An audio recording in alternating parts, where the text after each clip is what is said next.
Maჭიანურებს სააპელაციო სასამართლო მზიამაღლობელი საქმეზე გადაწყვეტილების მიღებას ვადები უკვე დარღვეულია წესით 20 იანვარს უნდა გამხდარიყო ცნობილი მიიღებდა თუ არა ქუთაისის სააპელაციო ამაღლობელის წინასწარი პატიმრობის სააპელაციო საჩივარს, თუმცა გადაწყვეტილება ამ დრომდე უცნობია.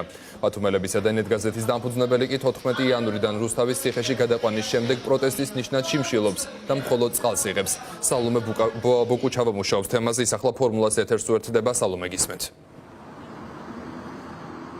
Გიორგი, ორი მნიშვნელოვანი გარემოება არის ახლა მზიამაღლობელის საქმეში. ერთი, როდის გამოიკითხება ჟურნალისტი სპეციალური საგამოძიებო სამსახურის მხრიდან ამ კითხვაზე პასუხი ამ დრომდე უცნობი არის ადვოკატებისთვის.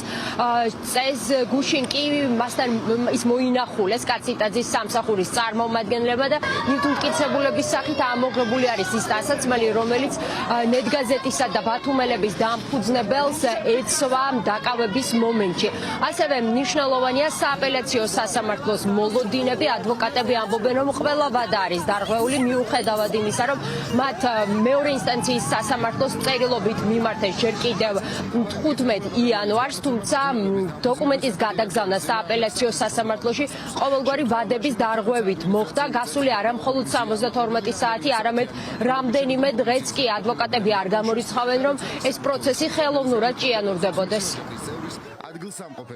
ჩვენ ვითხოვთ ბატონით გებუაძის უფლებამოსილების შეჩერებას გამოძიების ფარგლებში, ვინაიდან თუ კი ვინმეს მხრიდან არსებობს მოწმეებზე ზემოქმედების საფრთხე, სწორედ ეს ადამიანია, ვინაიდან მისი დანაშაულის მოწმეები არიან მისივე დაქვემდებარებული პირები.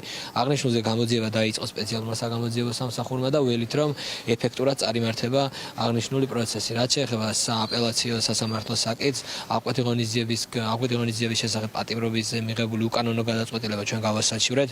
ყოველგვარი ვადის დარღვევით მოხდა ამ საქმის სააპელაციო სასამართლომდე მიტანა, ვადები უკვე ყველანაირი დარღვეულია. როგორც ჩვენ ვიცით, 12 საათზე შევიდა გუშინ საქმე ქუთაისის სააპელაციო სასამართლოში, რის გამოც 18 იანვრის 17 საათი და 45 წუთიდან შეგვიძლია ქალბატონი მზია უკვე ფორმალური წესების დარღვევის გამოც მივიჩნიოთ უკანონო პატიმრად. ყველანაირი ვადა დარღვეულია და რას გადაწყვეტენ, რა ვადებში გადაწყვეტენ, რთული საქმეა.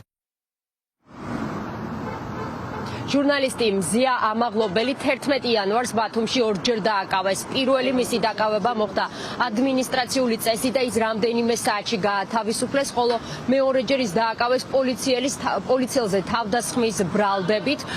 ასევე მზია ამაღლობელი საუბრობს არაადამიანურ მოპყრობაზე პოლიციის სამმართველოში ირაკლი დგებუაძის მხრიდან. ჩვენი კოლეგები ითხოვენ ირაკლი დგებუაძის გათავისუფლებას. ინტერესების დამცველები კი ამბობენ, რომ ის აუცილებლად უნდა დადგეს მანამ სანამ გამოძიება მიმდინარეობს, რათა მან გავლენა არ მოახდინოს მოწმეებზე, რომლებიც ასევე მისი თანამშრომლები არიან და ბოლოს, რა თქმა უნდა, სოლიდარობა ჩემს კოლეგას და თავისუფლება მზია ამაღლობელს.